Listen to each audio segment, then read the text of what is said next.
मन अति सुंदर के एपिसोड 828 की कहानी तनाव, बदतमीजी और परिवार पर आई एक बड़ी मुसीबत के इर्द गिर्द घूमती है। कहानी की शुरुआत राध्या की फिल्म सेट पर होती है, जहां डायरेक्टर उनके साथ अत्यंत अभद्र व्यवहार करता है।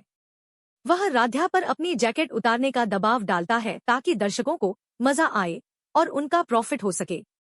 राध्या के विरोध करने पर वह उनके मोटापे का मजाक उड़ाता है और यहाँ तक कहता है कि उनके इस मोटे शरीर के कारण ही उनके पति प्रथम उनमें दिलचस्पी नहीं लेते हैं। राध्या इस घिनौनी हरकत पर उसे इंसानियत के नाम पर शर्मिंदा करने की कोशिश करती है, लेकिन डायरेक्टर अपनी जिद पर अड़ा रहता है। इसी बीच प्रथम वहां पहुंच जाते हैं और अपनी पत्नी के साथ डायरेक्टर को बदतमीजी करते और उन्हें छूने की कोशिश करते हुए देख उनका गुस्सा बेकाबू हो जाता है। प्रथम तुरंत डायरेक्टर पर हमला कर देते हैं और उसे जान से मारने की धमकी देते हुए उस पर हाथ उठाते हैं। वह जोर देकर कहते हैं कि डायरेक्टर की हिम्मत कैसे हुई उनकी बीवी को हाथ लगाने की।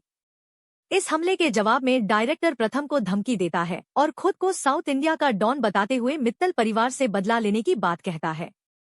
प्रथम की मां रजनी जी जहां बेटे के गुस्से को जायज ठहराती हैं, वहीं परिवार के बाकी सदस्य इस घटना के परिणाम को लेकर चिंतित हो जाते हैं।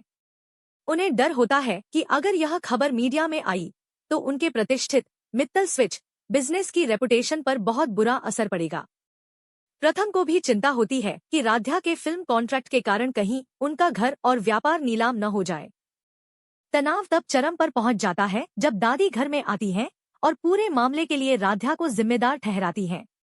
वह राध्या को मनहूस कहती हैं और कहती हैं कि उनकी वजह से उनके परिवार के संस्कारों की चर्चा अब मजाक बन गई है।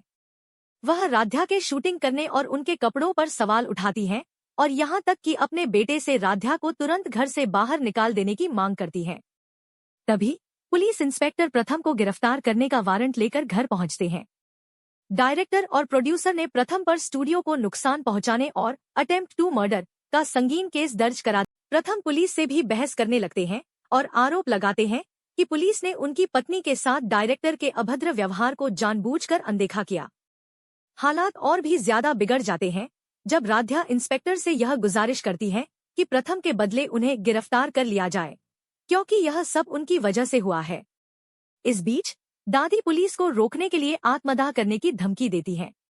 वह एक ज्वलनशील पदार्थ लेकर खड़ी हो जाती है और कहती है कि अगर पुलिस ने उनके पोते को गिरफ्तार किया तो वह खुद को आग लगा लेंगी। इस खतरनाक धमकी के बावजूद पुलिस इंस्पेक्टर प्रथम को हथकड़ी लगाकर गिरफ्तार कर लेते हैं और उन्हें लेकर चले जाते हैं। अंत में दादी एक बार फिर राध्या पर फूट पड़ती हैं और उन्हें कोसते हुए कहती हैं कि उनके बेटे का भविष्य खतरे में डालने के कारण उनका अब इस घर में कोई हक नहीं है और उन्हें तुरंत घर से चले जाना चाहिए।